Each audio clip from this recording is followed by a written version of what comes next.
This is the teaching checklist I kind of went over with Miss Smith. I know we didn't catch it on the upcoming video. So we kind of took the I do, we do, you do um, list and kind of made it our own since we're not in the classroom right now. So basically for the I do, since we're on the same teaching team, I kind of know what we need to be doing and how to implement it.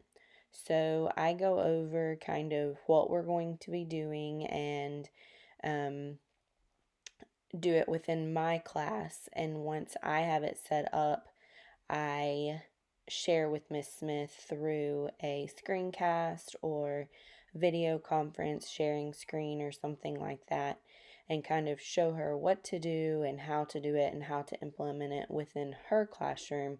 And if she needs any help setting that up, I do have access to certain things within her class dojo and other tools that we're using so I can help her.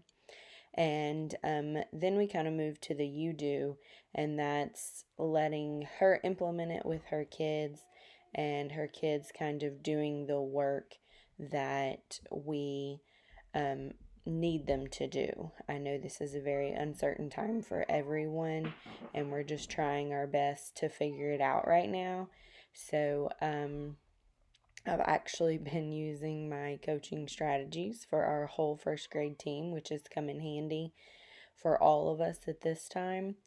So, hopefully, I've covered everything on the checklist for you. And coming up is the video conference I did with Miss Smith, and it's a little different than what we had the last time, but it works.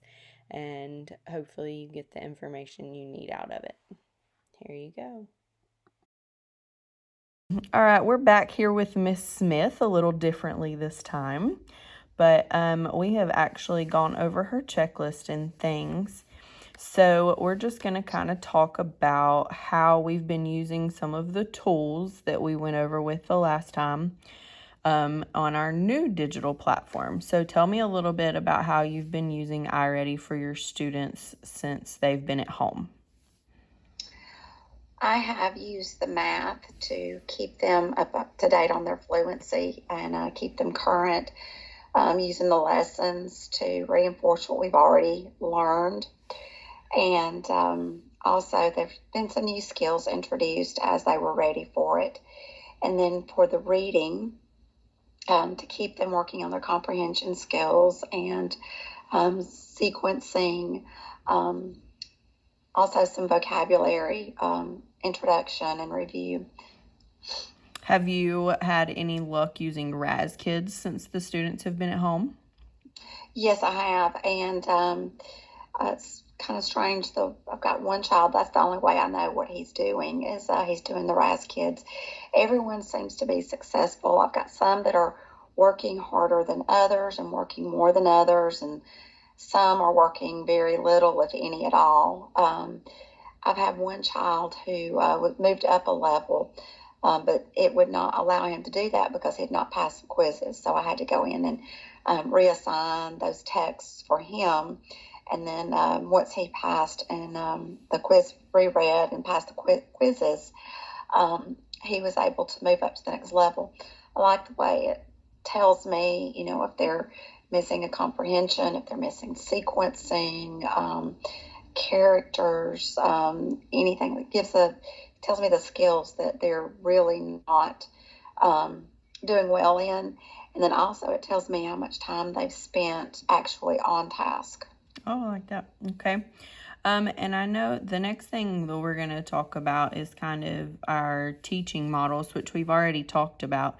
I know I've showed you several times just through our screencasting how to assign different things, and we're actually going to be using a new tool after spring break on our Class Dojo portfolios. And so I guess our best way would be teacher modeling, to where we do our video calls and I just kind of share my screen and walk you through those kind of things. And then if needed, I can do a video tutorial for you. Are you okay with both of those being kind of how we model any of our new things. And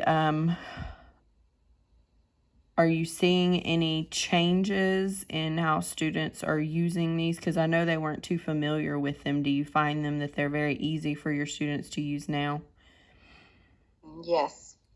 And I actually had one today. I finally had one of my students get logged into his portfolio and completed the assignment. And then he also sent me a message, a personal text.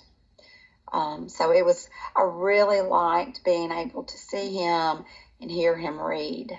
Yeah. So you're getting more comfortable with those elements on the portfolio.